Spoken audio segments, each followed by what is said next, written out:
Hello, everybody. Welcome back to the Stanley Parable 2. We are just going to jump right in to resuming the game.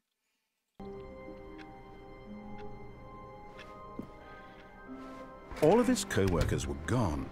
What could it mean? Stanley decided to go to the meeting room. Perhaps he had simply missed a memo. Figuring finder, give me a minute. Stanley lifted the bucket into his arms, and a wave of comfort rushed over him.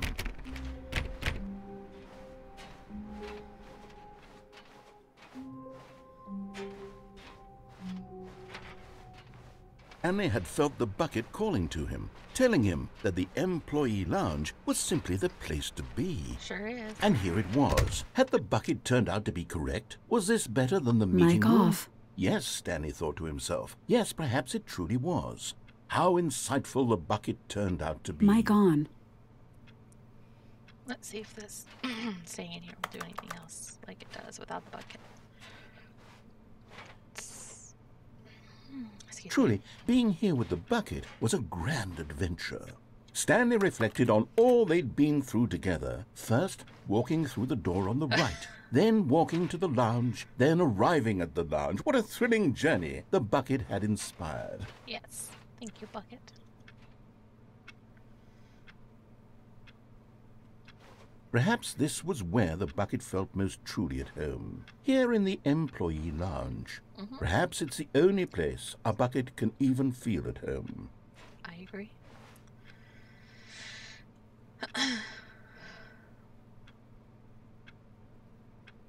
Stanley direction. Yes, they do.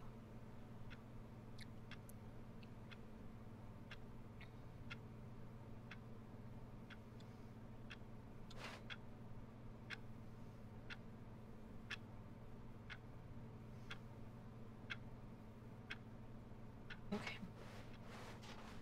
But finally, the bucket was done being in the lounge, and they took the first open door on their left to get back to business. Closet. And so the two of them detoured through the maintenance section and walked straight ahead to the opposite door. Oh.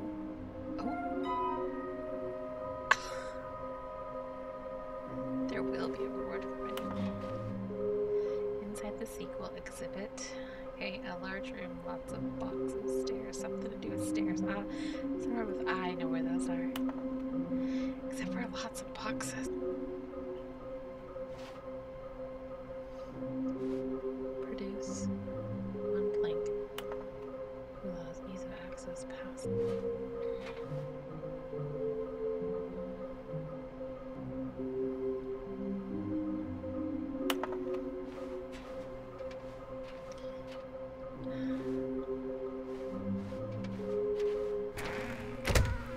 Stanley, we must move on from this broom closet. Okay. Coming to a staircase, Stanley and the bucket walked upstairs to the boss's office. Okay, I'm going back to the name of these little Stanley figurines, and now I'm torn between Stanlerines and Figlies. What do you think? Do it. He considered the possibility of facing his boss, admitting he had left his post during work hours. He might be fired for that. And in such a competitive economy, why had he taken that risk? All because he believed everyone had vanished? His boss would think he was crazy. And then something occurred to Stanley. Maybe, he thought to himself, maybe I am crazy. He looked down at the bucket in his arms. Am I crazy? He asked the bucket. The bucket returned his gaze, but said nothing at all. That's strange, Stanley thought. Usually the bucket is a source of guidance and wisdom for me in difficult times such as these. He held the everyday bucket. Someone else's bucket, perhaps. How did I end up with someone else's bucket? This is all terribly wrong. Surely no good would come from this. Who knows what sorts of bizarre hallucinations Stanley might experience without the psychologically grounding presence of his bucket. And indeed, now he noticed that the rooms were repeating, which was, of course, very odd. And now he felt himself floating off the ground. Oh, gracious, he exclaimed. Without my bucket, I've gone truly mad. Where is it? I must find it. Far off in the distance now, he heard it, calling to him. Stanley! Stanley, it's me, the bucket. Stanley, find me. He had to find the bucket. He had to return to his old friend. It was the only way to truly restore his sanity. And then suddenly, it was incredibly painful. Stanley doubled over in agony and blacked out. Oh my. This is the story of a woman named Mariella. Mariella woke up on a day like any other. She arose, got dressed, picked up her bucket of comfort and security, and walked to her place of work. But on this particular day, her walk was interrupted by this man had no bucket. Of course, he'd gone mad, ranting and raving about a narrator describing all of his actions and how everything is predetermined and free will is an illusion and it's all just a video game. It could all have been prevented if only he'd taken his bucket with him. Perhaps he didn't even realize he'd forgotten his bucket at home in the first place. How cruel the world can be, Mariella thought, and she hugged her own bucket even tighter. But of course, clarity on everything. Heck yes, she thought to herself. My life kicks ass. And she backflipped all the way to work.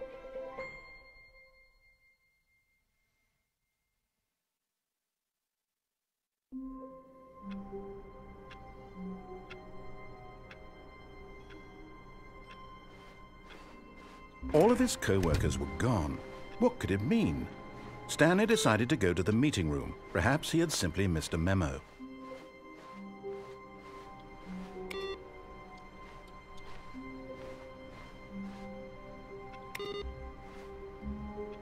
The confusion and the chaos all seemed to melt away as Stanley embraced the bucket. Alright, I'm gonna shut my mic off. Stanley clutched the bucket tightly to his chest and entered the door on his left.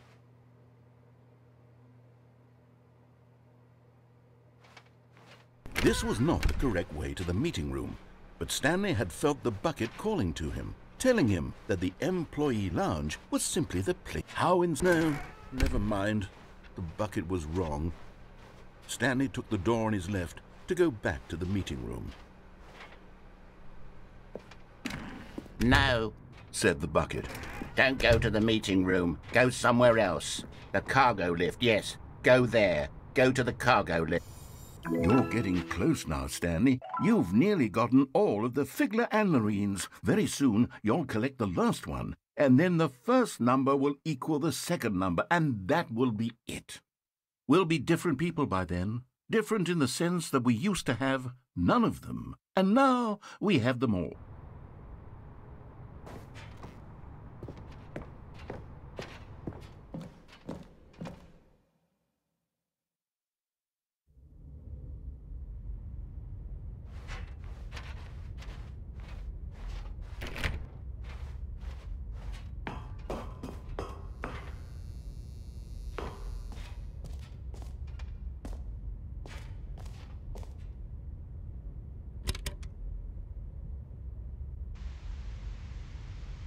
Okay, this is day number 295, tape number...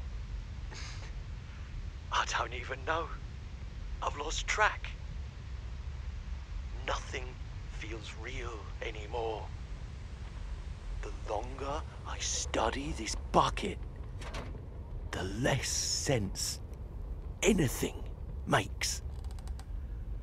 The sheer euphoria I feel every time I pick it up.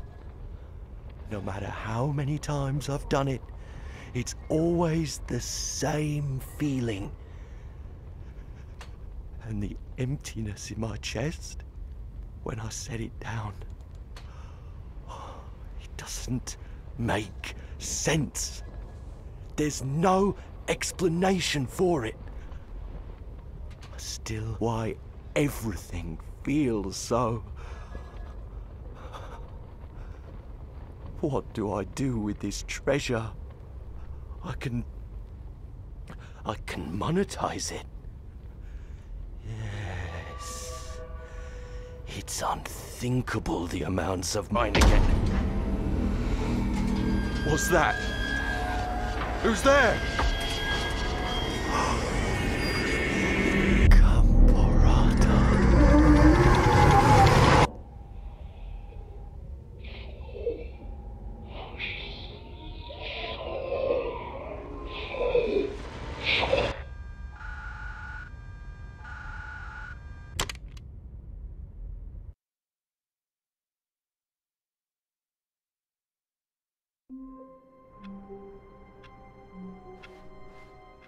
All of his co-workers were gone. What could it mean? Stanley decided to go to the meeting room. Perhaps he had simply missed a memo. Warmth spread through Stanley's arms. With the bucket in his arms again, he was home.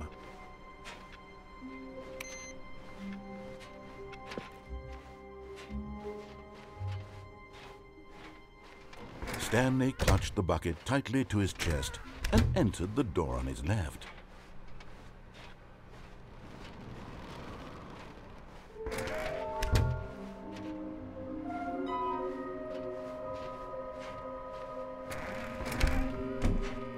Stanley, we must move on from this broom closet, simply because I have no remaining stickers. If I did, you can guarantee we'd be in here for... Coming to a staircase, Stanley and the bucket walked upstairs to the boss's office.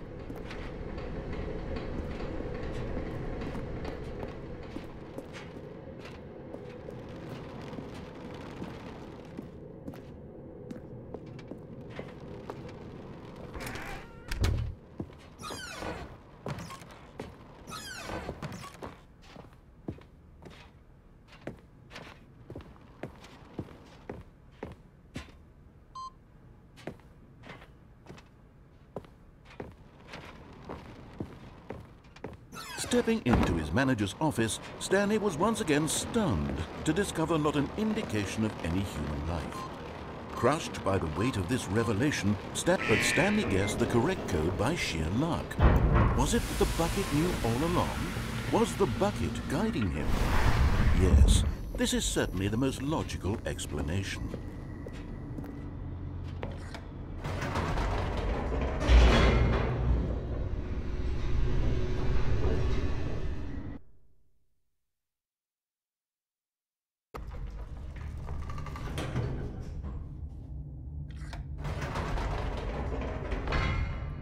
Wait, Stanley said to the bucket. Can we go back up? When I was pressing those keypad buttons, there was something very intriguing about the number 3. I want to go back so I can try pressing the number 3 again. The bucket said nothing.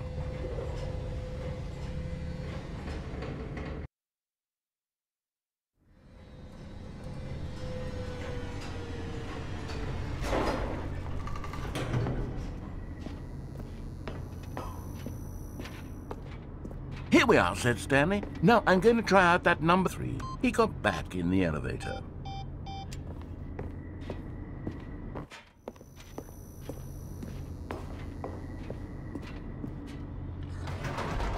Perhaps the bucket had missed something. Perhaps it had not seen how much joy Stanley got from slamming the number 3 repeatedly.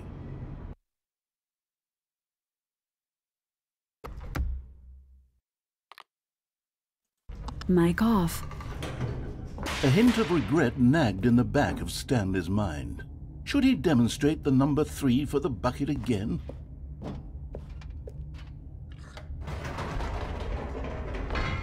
No, said Stanley to the bucket. You can't go on yet. Not till you understand how much the number 3 means to me. You and I... The bucket said nothing.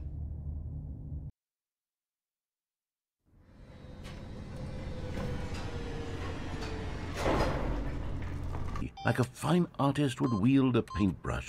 He told stories through the number 3, stories of his dreams and hopes and fears. And the whole time, he looked to his bucket for a reaction of some kind. Anything to let him know that the bucket appreciated what he was doing. The bucket conveyed absolutely nothing at all, only silence.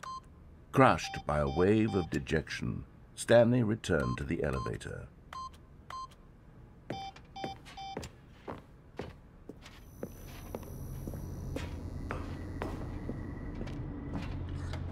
Stanley and the bucket were so close. They'd always been there for one another. Why suddenly could the bucket not connect with this passion of Stanley's?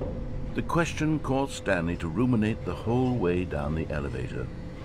He knew that there must be a way to get through to the bucket, to communicate fully with his dear friend. Surely there was a solution, mustn't there be?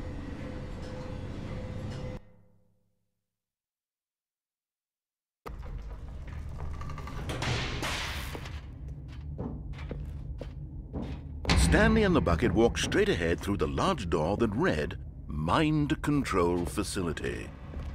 Although this passageway had the word escape written on it, the truth was that at the end of this hall, Stanley and the bucket would both meet a violent death.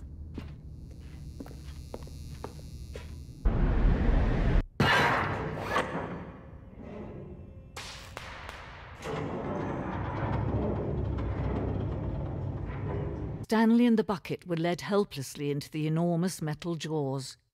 In a single visceral instant, the bucket's life came to an end as it was crushed violently to death.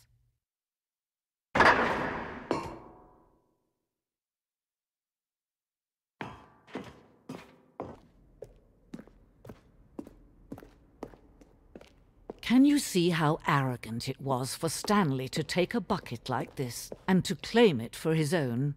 Can you see the hubris that blinded him? Can you see that the bucket is far more noble than Stanley will ever be in his short life?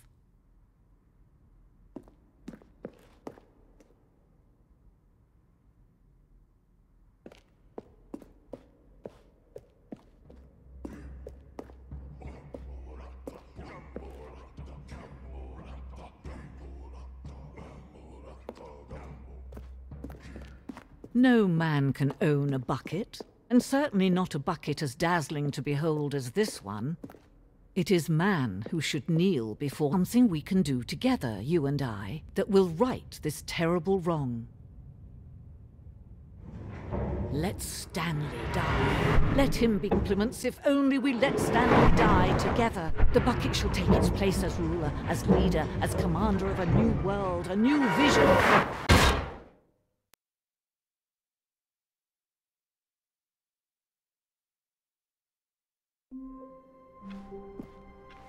All of his co-workers, he picked up the bucket and smiled. He'd never be alone again, not truly alone, not with the bucket around. Never mind, the bucket was wrong. Stanley took the door on his left to go back to the meeting room. And so the two of them detoured through the maintenance section and walked straight ahead to the opposite door.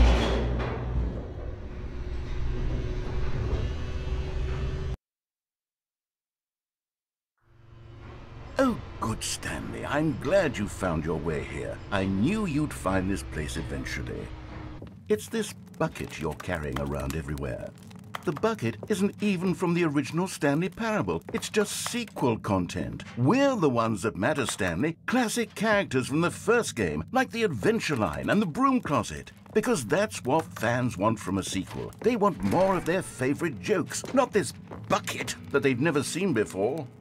Yes, I know I'm the one who gave you the bucket, but you're spending too much time with it. Don't you want another story involving the adventure? If we want to do that, you're going to have to give something up.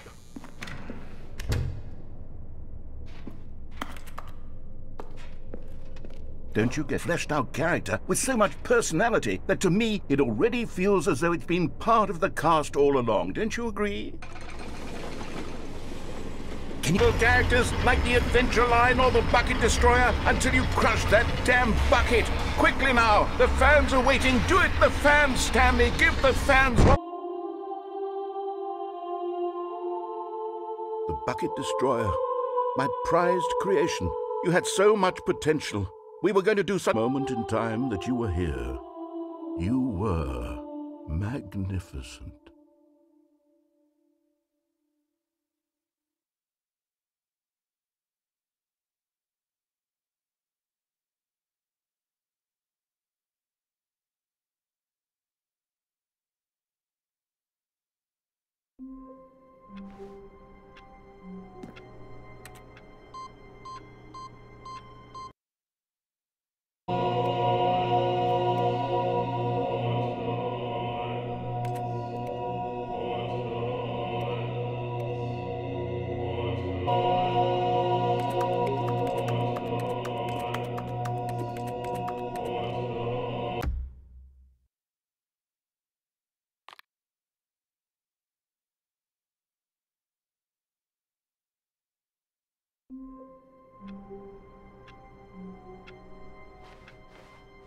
Stanley had never seen the office this brightly lit. Was it a sign of something? He hoped it was. He hoped very much that it was.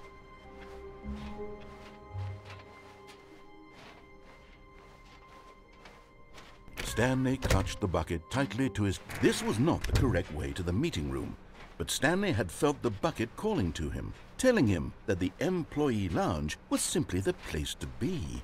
And here it was. Had the bucket turned out to be correct? No, never mind. The bucket was wrong. Stanley took the door on his left to go back to the meeting room. No, said the bucket. don't go to the meeting room. Go somewhere else. The cargo lift, yes. Go there. Go to the cargo lift. Good, said the bucket. Now ride the lift all the way to the top. There's something up there I need you to do. Stanley did not question why or how this bucket was speaking to him. It should have alarmed him, of course, because buckets can't talk. But Stanley chose not to think about this obvious fact. He was firmly convinced that the bucket had spoken to him, and he unthinkingly did whatever the bucket asked.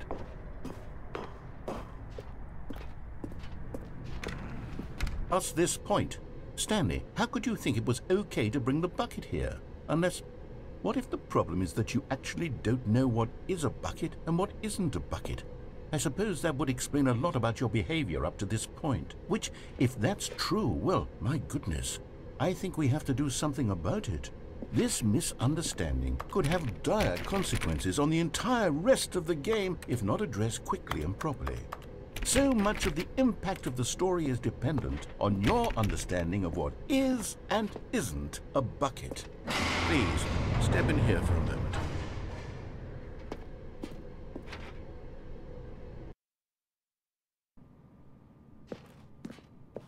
Now then, I'm going to run you through some test scenarios, and you'll tell me what... Okay, let's begin. Item 1. Is this a bucket? Do it up. Absolutely incredible. Let's just move on to the next one.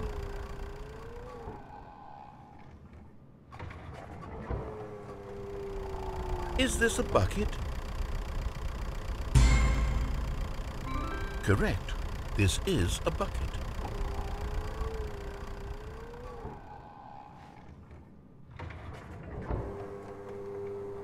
Item 6. Is this a bucket? Trick question. Both. Gotcha.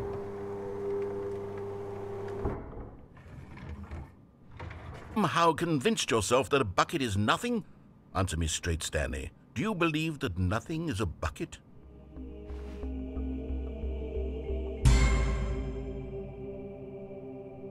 You know what? I'm too confused to even sort it out. I've lost all sense of perspective. What is a bucket? I'll reset everything and we'll put back all of the buckets, okay? And we'll know that it's all a bucket. But if you run into anyone else, maybe don't mention that. Who knows what that information might do to a person? All right, here we go.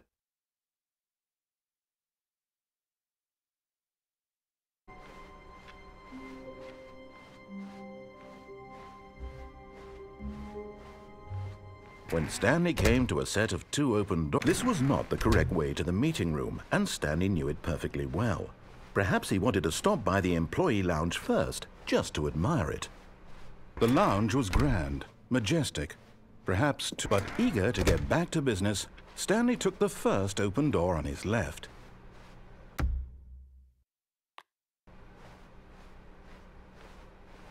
Stanley was so bad at following directions, it's incredible he wasn't fired years ago. There it is, the last Stiggly Wiggly. Savor this moment, Stanley. This is a real accomplishment. This is doing something just for the sake of doing it. Where so many people expect to be rewarded for the most trivial achievements, you've insisted that a job well done is its own reward. Stanley walked through the red door. Aha, perhaps you misunderstood. Stanley walked through the red door.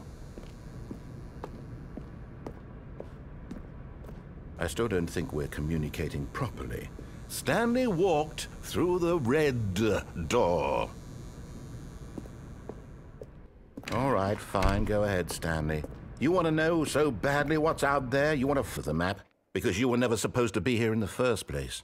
Broken rooms, exposed developer textures. Is this what you had wanted? Was it worth ruining the entire story I had written out specifically for you? Do you not think I put a lot of time into that? Because I did. And in the end, it was all for nothing. Because this is what you wanted to see. Guild trees? Work with me. You've given me absolutely nothing so far. Tell you what. Let me take a stab in the dark at a new design, and you can give me some feedback. There we go. A third option. This already feels leaps ahead of where we were before. Go ahead, Stanley. Take it for a spin.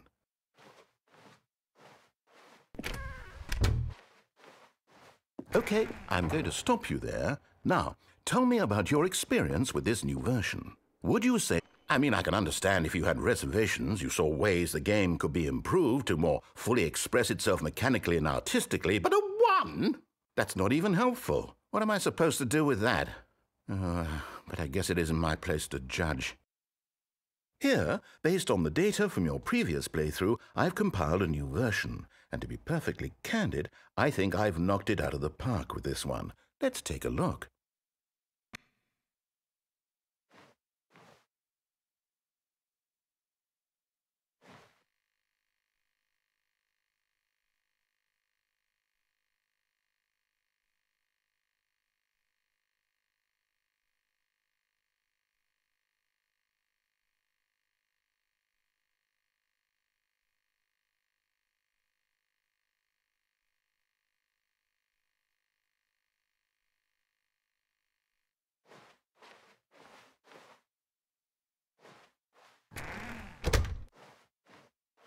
Now, would you say that competitive leaderboard helped you feel motivated to keep walking through doors? You wouldn't mind taking a look at it, would you? Perfect. Let me boot it up. In this game, the baby crawls left towards danger once you've been playing it for about 4 hours. So why don't you give it 4 hours of play to make sure it's effective? Be sure to keep notes on your experience.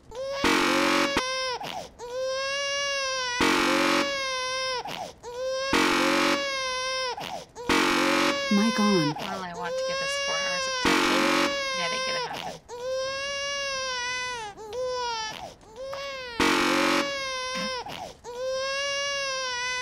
Goodbye, baby. You heartless bastard. Did you do it because you hate babies or purely to spite me? Spite. Because if it's the latter, well, I don't know what to do.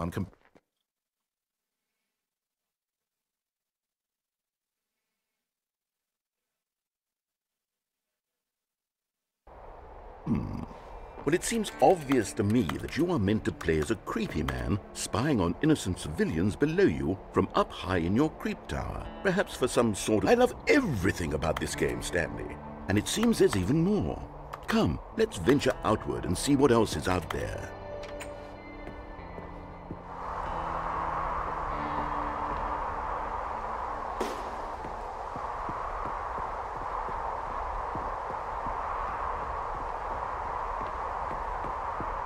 Oh, no. No, it can't be. It is. It's an open world game. Good God, quickly, block it off. Oh, thank goodness, Stanley. What a close call. You nearly wandered off into that thing. That big, open, just wandering around. No right or wrong directions. No path to follow. You can just go in any... Oh, thank heavens we avoided it. We're out of the woods now, Stanley. Okay, I'm going to get us out of here. Let's find another game. Preferably something with walls. Something with nice, big, insurmountable walls. Okay, I think this will be just the thing.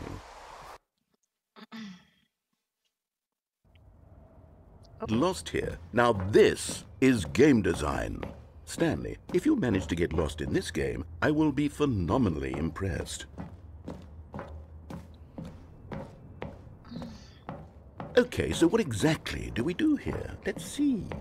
There are lots of cars here in the back, but obviously there's no racetrack.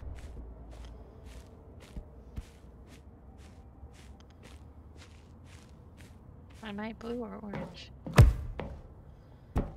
But if one ball generates a certain amount of raw adrenal pleasure, then surely multiple balls makes for an even more euphoric sports experience. I'm going to try it out. Here comes another ball.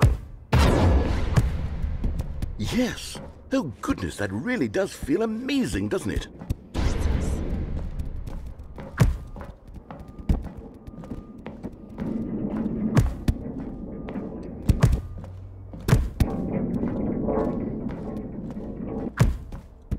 Are you enjoying this, Stanley? Are you having fun? Is this a real video game? Well, I sure